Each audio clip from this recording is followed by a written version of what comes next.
আজকে আমাদের সামনে যখন আল্লামা শামীম সাহেব হাফিজাহুল্লাহ ছিলেন, আপনাদেরই বাপ ভরা জোয়া, আপনাদেরই আনন্দ, আজকে আপনারা আল্লামা শামীম সাহেব হাফিজাহুল্লাহকে পেয়ে যতটা খুশি হয়েছেন, আমি শুধু কল্পনা করছিলাম। আমি আব্দুল সাকিব আমাকে বলছিল যে আজকের এই প্রোগ্রামে আল্লামা সাহেব আজকের মানুষ আল্লামা সাহেবের জন্য জীবন দিয়ে দিব, ঠিক কিনা বলেন?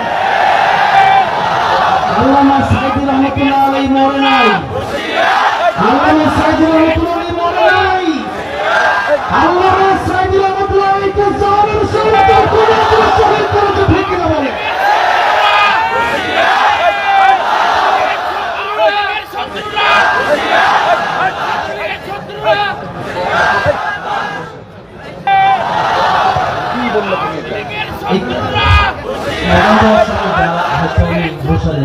আমি যে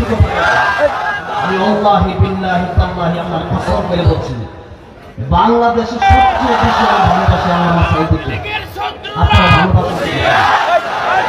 আজকের এই বগুড়া এত সুন্দর মাহফিলের এই ঘটনা রেখে গেছেন আল্লামা সাইদি রহমতুল্লাহ, ঠিক কিনা বলেন? আমি